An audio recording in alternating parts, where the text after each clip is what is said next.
Warm greetings from wonderful Indonesia. We've got a delicious mission ahead of us, and we are going to eat our way across Indonesia, a country of over 17,500 islands with 600 ethnic groups and an incredible diversity of cuisine to match. It's like nothing I've ever tried before. An explosion of flavors in your mouth. You could eat a different dish every day for a year and still have so much more to try. Wherever you go, one thing you will find: Indonesian love noisy food. The Asian Food Network has found Indonesia's must-have dishes, so we are going off the beaten path on an amazing food odyssey mapped out by our favorite foodies. Now it's time to salivate with Indonesia's best ever eats.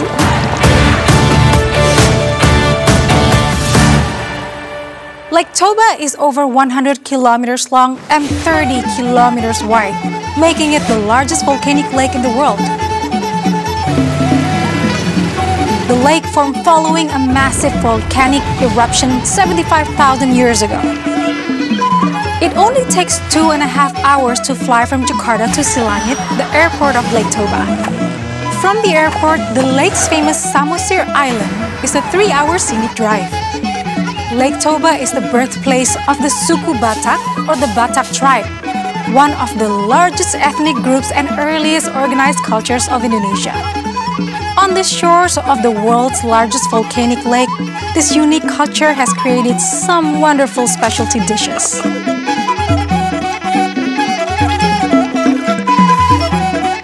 When in Lake Toba, you simply must try naniura. It was a big surprise for me. The first time I ate it, I never guessed there was an uncooked fish dish in Indonesia. And naniura really represents our diverse nation, and I love it. It is known as Batak ceviche because the fish is prepared first by marinating in a juice of special lime called asam juga. It is very sour. The fish is not raw like sashimi, but it is uncooked. In fact, naniura means uncooked in the Batak language. It's chewy, spicy, citrusy, and tingly. I had a shot at preparing naniura at home. The acidity from the lime and the salt, it firms up the fish really nicely, giving it a lovely texture. Lake Toba is a ground zero for a spice that is hallmark of Batak cuisine. Andaliman is found only in Lake Toba volcanic soil, making it very special and another reason to visit. Not one, not two, but 3 separate seasonings must be prepared for this dish. The first is a medley of flavors: herbaceous turmeric and galangal, the warm, spicy zest of fresh ginger, nutty candlenut, earthy coriander seeds. These ingredients are toasted for extra flavor. The second seasoning requires thinly sliced shallot, torch ginger, garlic, red chilies, lemongrass, local chive known as bawang Batak, and of course, the spice that is a staple of Batak cuisine, andaliman. Chives, andaliman, and torch ginger are mandatory for Batak cuisine. These 3 seasonings are combined and ground into a paste. The challenge is to refine the texture. It must be silky and free from fibers. The aroma is a tantalizing blend of spice, zest, and delicate herb hints. Once the fish has been cured in lime juice, the paste is massaged into the flesh and it is left in a chiller for about 5 to 6 hours to let the flavors really infuse before the fillets are sliced and served cold. Batak people only use fresh fish from the lake, so you must pre-order. Remember this tip? Pre-order. The flavor of the marinade complements the freshness of the fish, and Lake Toba has been added to my bucket list. For starters, this lake is bigger than my home country of Singapore. I heard that long ago, this dish was reserved for royalty. That's true, but do not worry, today there is no such rule. However, naniura is usually reserved for special occasions, such as engagement, where exchanging gift is customary. For Bataks, a gift is a symbol of respect to one's spouse-to-be and an offering to God. If you were a Batak bride, you would give your husband naniura. For a very special occasion, ikan batak, a local fish from Lake Toba, is used in naniura. Today, ikan batak is rare. So now carp or ikan mas that are easy to find are used. Naniura is so special, it has a song. O amang, o inang, o inang, o amang, parsinuan. Loas au, mga ritrit tutoba hobung on.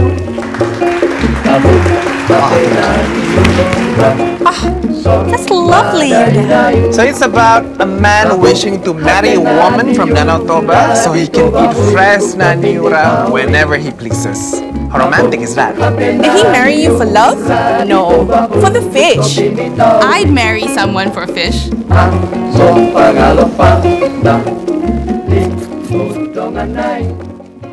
Whilst naniura will have you singing for more, this next must-try dish will have you hitting the warungs, or lapos, as they say it in Lake Toba.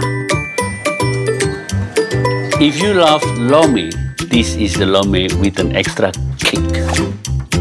Mie gomak, the best noodle dish in Lake Toba.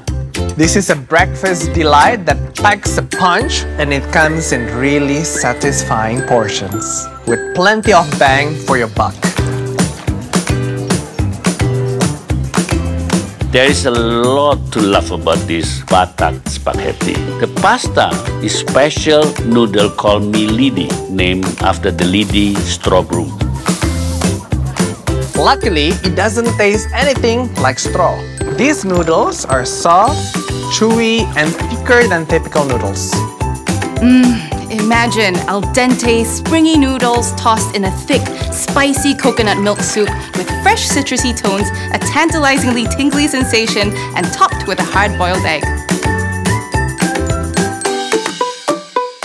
You might want to grab a pen and paper and start taking notes.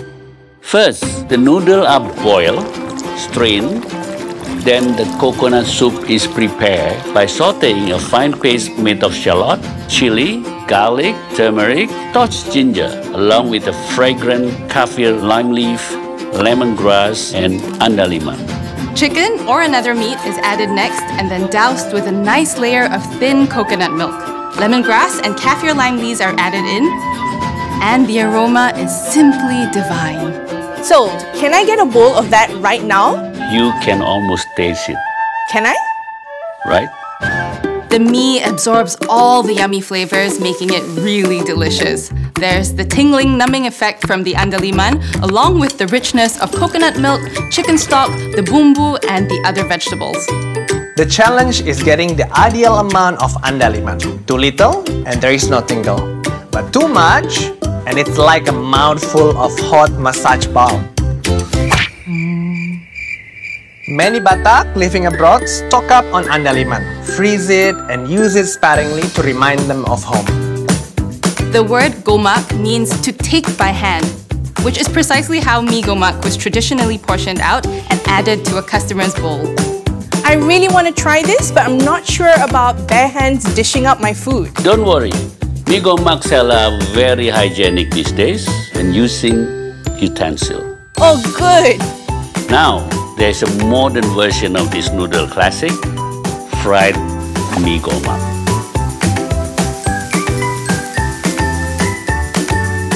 The cooks reduce the liquid, allowing the noodles to sizzle in the wok, turning them golden brown.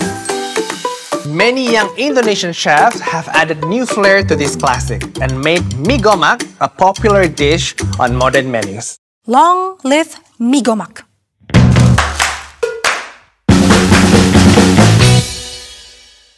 Now it's time to check out a region known for classic ethnic Indonesian food where traditional dishes have made a splash in culinary circles. Let's head to Likupang, at the northeastern tip of Sulawesi, in the Minahasa region, where the cuisine is strongly related to cultural identity. Minahasa people love to party with singing, dancing, and lots of food. As they say, lebih baik kalah aksi daripada kalah nasi. So it's better to drop the action than the rice. Style and appearances are of little concern.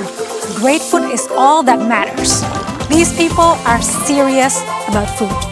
To reach this foodie paradise, jump on a flight from Jakarta to Samratulangi Airport. Flight time is just under 3.5 hours and the overland journey to Likupang takes 90 minutes. Minahasa is famed for their exotic recipe utilizing unique local ingredients.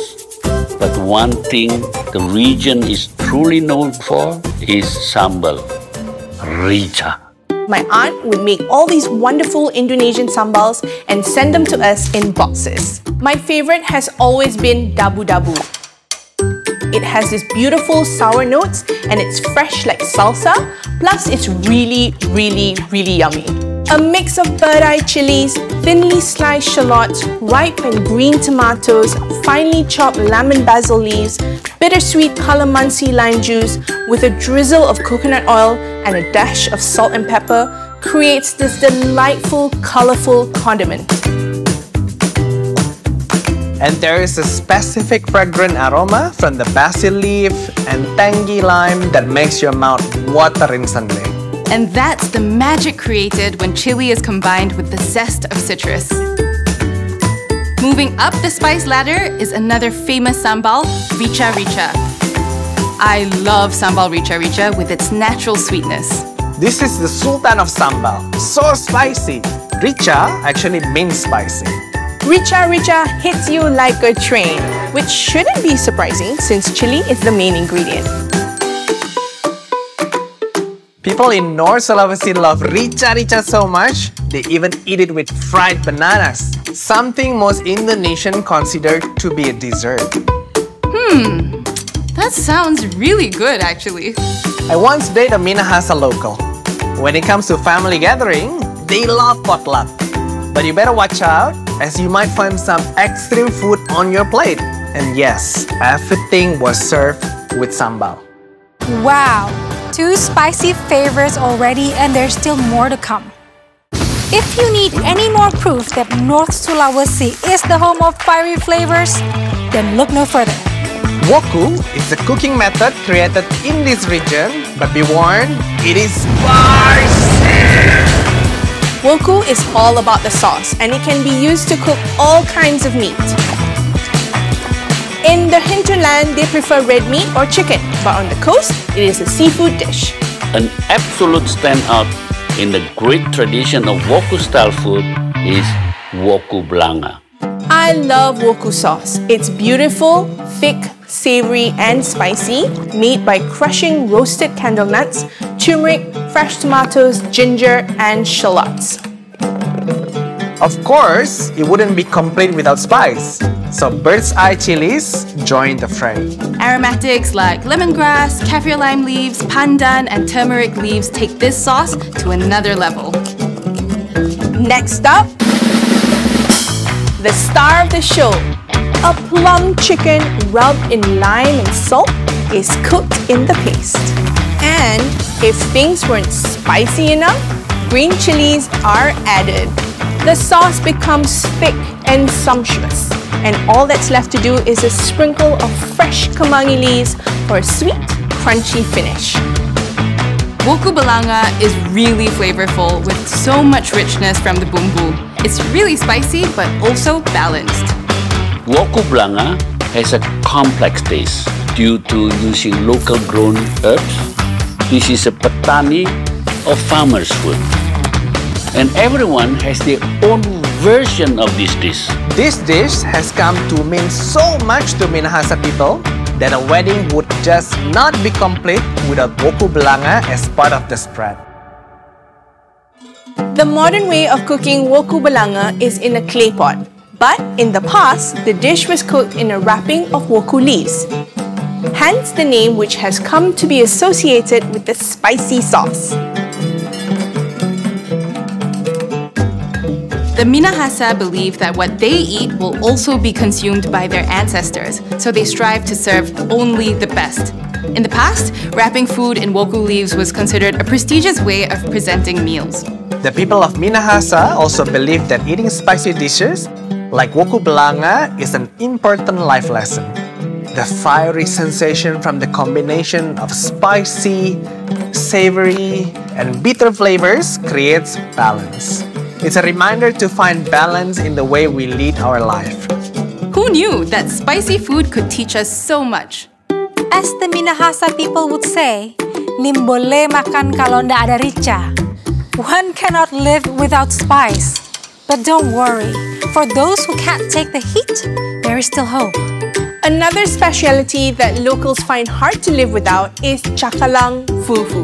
Cakalang are skipjack tuna and are found in large numbers off Likupang's deep, pristine waters that are teeming with marine life. Indonesians were pioneers of food preservation techniques. The tuna was smoked to cure it and to extend its shelf life.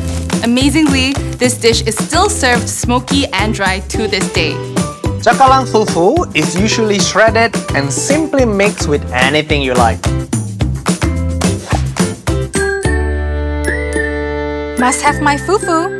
Here's another dish for those with a milder taste palate. A wonderful meal created out of necessity that over time has morphed into a tasty treasure. Rice shortages were not uncommon in the past, for instance, during the Japanese occupation of World War II. Forced to hide in the jungle, people got creative, gathering and cooking wild vegetables, which was the birth of bubur tinutuan. Bubur translates to congee or porridge. A jungle porridge? Okay, why not? One wonderful discovery was gedi leaf, a specialty ingredient in Minahasa recipes. Gedi leaves have a slightly bitter but pleasant taste, like a cross between spinach and seaweed. Nowadays, bubur tinutuan is a popular breakfast dish across the archipelago. This is a rich, tasty congee that is heavy-bodied and textured. The ingredients are delectable. Lemongrass and ginger flavor the water before the rice is added. The leafy vegetable come next, before sweet corn is added. The aromatic steam give a hint of great taste to come. Pumpkin or sweet potato, cassava, and gedi leaf come next, and the pot is left to simmer as the congee thickens. Finally, water spinach is added along with salt and pepper. Once the water spinach wilts, the dish is ready to be served with rica-rica to add some fire. Bubur tinutuan is often served at intimate family events, and because of that is also known as bubur persaudaraan or camaraderie porridge.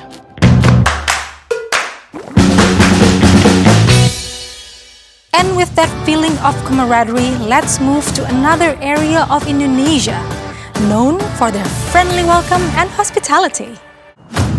The easiest way to get to Labuan Bajo is to take a direct flight from Jakarta, and in just under 4 hours, you will land at Komodo International Airport. Western Flores is home to the indigenous Manggarai, who have inhabited the island for thousands of years. But the area owes its name to the Bajo people, one of the last nomadic sea gypsy tribes that has lived on the ocean for centuries. With such a special connection to the sea, it is not surprising that one of Labuan Bajo's most iconic dishes involves seafood. Ikan kuah asam is considered one of the Labuan Bajo best ever dishes, popular throughout the island of Flores and the rest of eastern Indonesia. Ikan kuah asam juxtaposes the sweetness of fresh fish with a super clean sour broth. Fresh turmeric gives it a bright sunny color and a wholesome taste. It reminds me so much of a dish my grandma, Nenek, used to make. Curries were too spicy for us as kids, so Nenek would cook singgang, which is very similar as a way to include us in family meals. This is a broth that has so much love poured into it. Shallots and garlic are sautéed until fragrant. Lemongrass and kaffir lime leaves create a beautiful aroma. For a sour punch, tamarind water or saung daling is added. A splash of lime, a handful of Indonesian sweet basil, and the dish is done. The key to this dish is getting the right amount of sourness without overdoing it. And of course, using freshly caught fish. After trying ikan kuah asam in Labuan Bajo, you may never want to eat seafood anywhere else. The locals say in Jakarta that ikan mati 2 kali. The fish have died 2 times or more. What I find really amazing is the way the Bajo people catch their fish. These sea nomads are known to be the best free divers in the world. To be able to dive 30 meters for a good 10 to 15 minutes without any gear to catch fish, that is so amazing. It makes me want to eat that fish even more. There is a belief that sea gypsies have a way of communicating with the fish and are able to call the fish with just a few knocks on their wooden boats. They call me the fish whisperer. The whispering I like.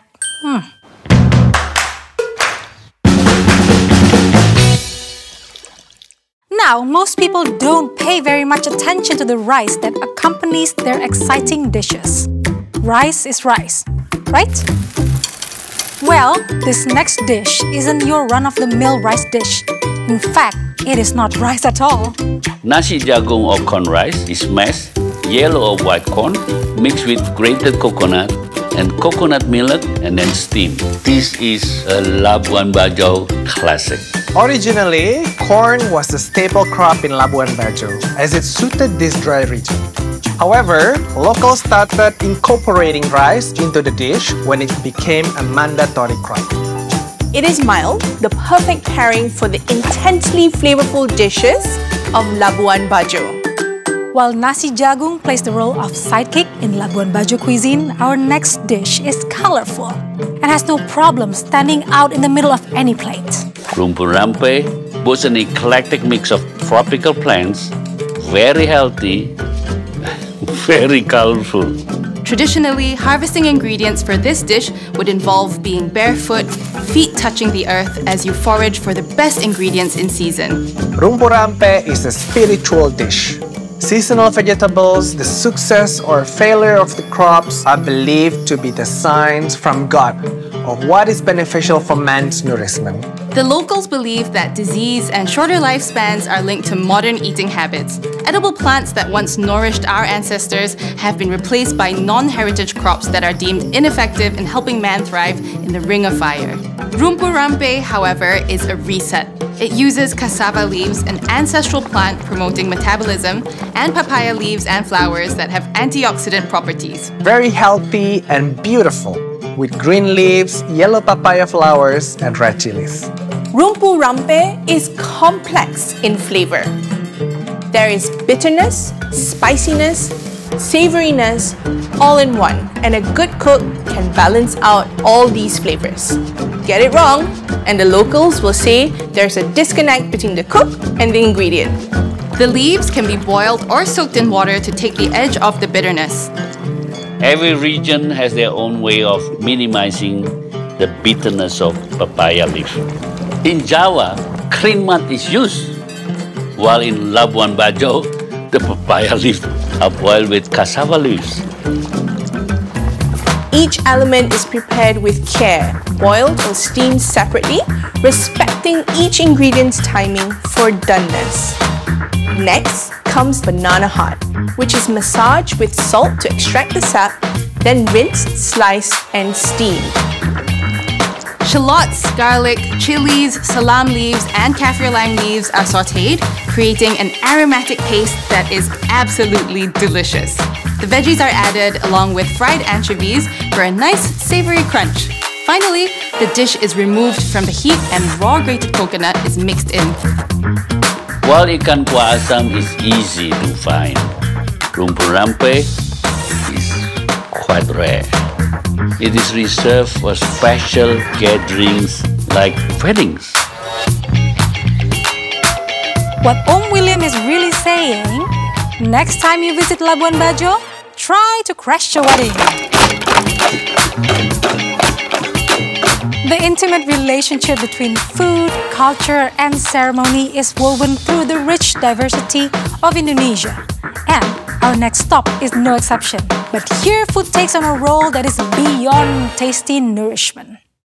At our next destination, the locals say, in life, choose simple food made from your own effort, rather than luxurious fare that tastes insincere.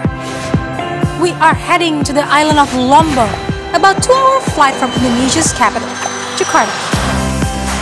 Lombok is renowned for its warm, welcoming people who cook from the heart. Add to this, Kuta Mandalika with its amazing beaches, new resorts, and international race circuit. And there's even more reason to visit. The name Lombok originally meant strait or seaweed, but across Indonesia, it has another meaning, chili. Chili? That means all the dishes must be spicy. Yes, fierce hot with a great story to boot. In 1630 AD, when the kingdom of Salaparang in Lombok and Karangasem from Bali were at war, Rembiga village was chosen as a place to negotiate peace. At the time, poultry was only served on special occasions, so the chef created Ayam Taliwang, which brought the people together and peace was restored. Food for peace. All fights should be resolved over a good meal. I'm going to burn down your village tomorrow. Could you please pass the chicken? Oh, wow. I guess I won't burn it down completely. Happy tummies make happy people. I love Ayam Taliwang. It can be insanely spicy, but the combination of spicy, smoky, sweet, salty flavors is worth the burn.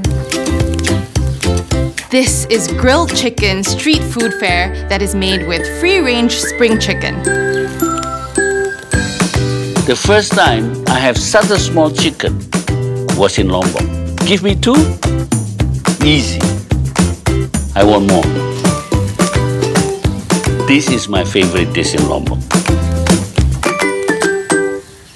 Ayam Taliwang is made with a special paste called bumbu taliwang that is absolutely wonderful. Essential to the marinade is terasi Lombok. The first time I taste terasi Lombok, I knew it was something special. Terasi Lombok uses the freshest prawns mixed with salt and it's left to ferment for 2 weeks. Bumbu taliwang is made from red chili or sebi asap, a curly red chili, local bird's eye chili, shallot, terasi Lombok, and palm sugar. This marinade is very fiery. In fact, many non-sasak find it too hot to handle. It's similar to peri-peri, but with an extra kick. The traditional way of cooking Ayam Taliwang involves splitting the chicken open without cutting it right through. The chicken is rubbed down with salt and lime before being grilled over coconut shells to impart a beautiful aroma. Before it's seasoned with bumbu taliwang and grilled once more until you smell that rich, smoky aroma. Steamed jasmine rice and a warm salad with bean sprouts are popular side dishes for Ayam Taliwang, topped off with steamed grated coconut and kangkong, aka water spinach. I love how each bite gives you a variety of luscious textures. In the old days, customers would often wait 2 hours for their orders, and the chicken was so fresh, and the cooks were still trying to catch them. My first time eating Ayam Taliwang was such a surprise. Next to the soup was a tube of toothpaste, so customer could use it to help to remove the smell of terasi from their finger. True story. Could there be anything more satisfying than a classic chicken meal? Well, how about this next best ever dish. It is succulent, tender, and a creation fit for kings and queens. The history of satay rembiga goes way back to the 17th century and can be traced to Rembiga village, where the kings would gather. The name rembiga comes from the word rembuk, meaning together. And what would a royal gathering be without incredible food to feast on? Today it has become a dish for all, with its delicious flavor and supremely succulent beef. Beef is the pride of Lombok. The region's savannas provides the perfect pasture for cattle grazing, resulting in grass-fed and organic cattle.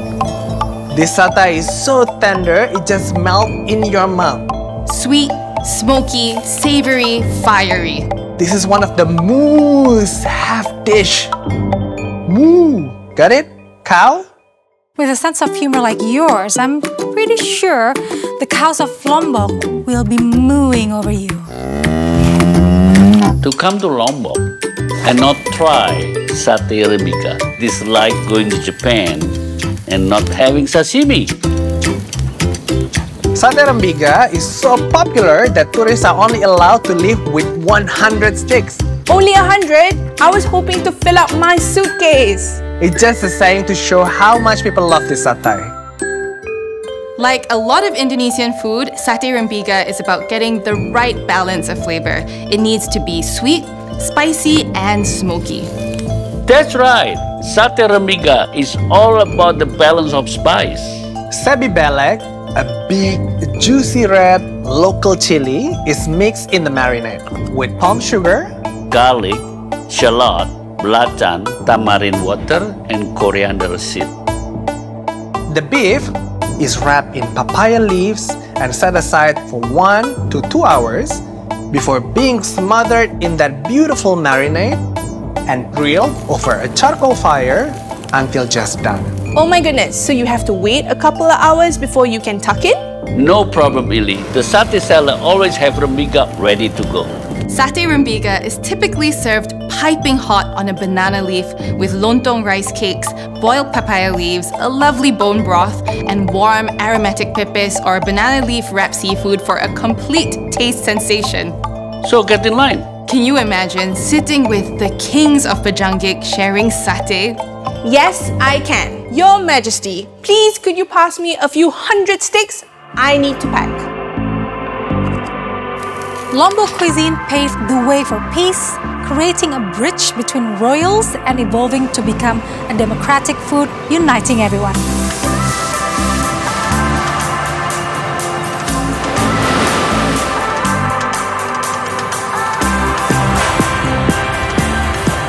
The link to a royal past remains a present-day reality in our final sojourn across Indonesia.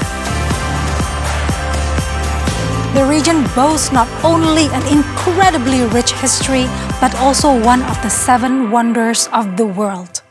Yogyakarta is the main gateway to Borobudur, the largest Buddhist temple in the world and a quick 1-hour flight from Jakarta.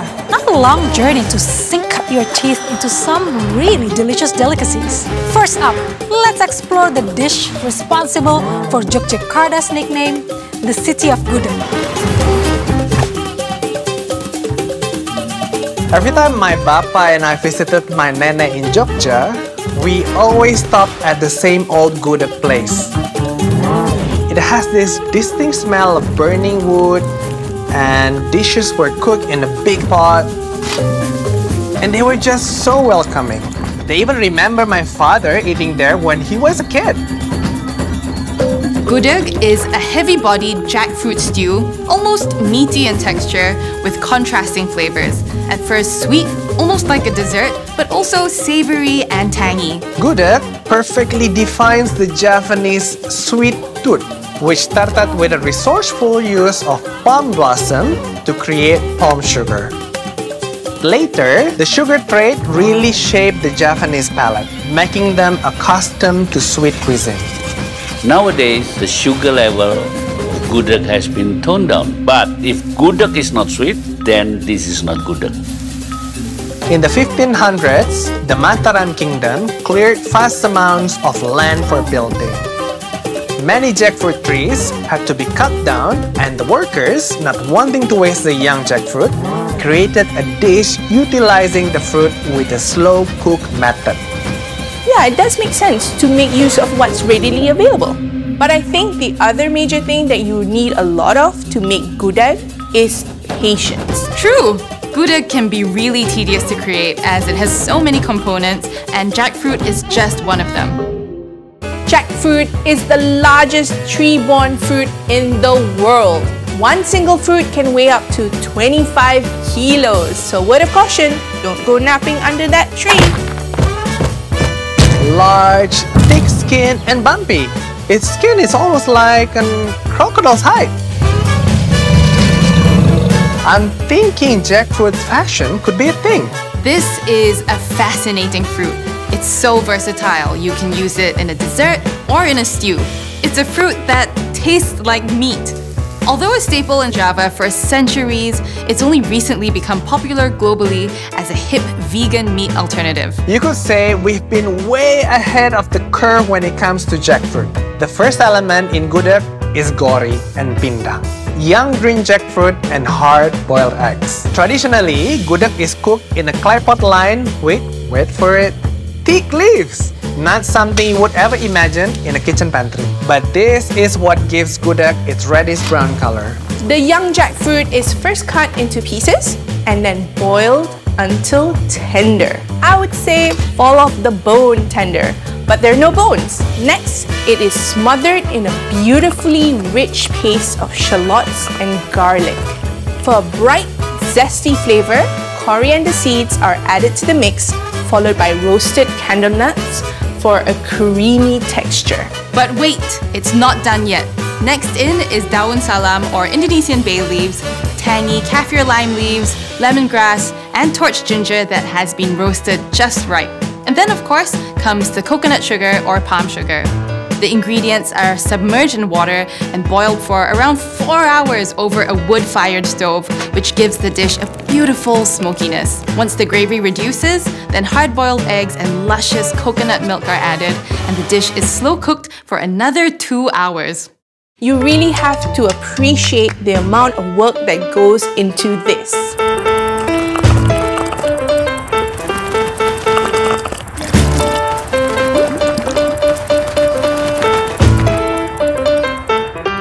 Gudeg is commonly served with several other goodies. And altogether, this is gudeg complete. In addition to the melt-in-your-mouth jackfruit, a gudeg complete could have curried free-range chicken cooked in coconut milk and spices. Then, there is my favorite, sambal goreng krecek, made with beef hide crackers for a soft, fluffy texture with a spicy kick.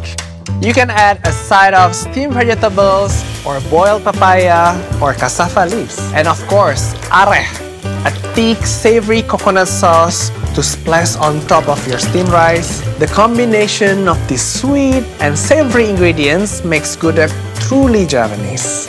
This dish takes years to master, which is why the best establishments are run by elderly sellers. And it's believed that gudeg is a dish that nourishes the body precisely because gudeg sellers are well into their twilight years. Most of them have been around since the Japanese and even the Dutch colonial era, which is reason enough to try gudeg. Surprisingly, for a meal that takes so long to cook, gudeg is available around the clock in Yogyakarta and is the go-to takeout for late-night college kids.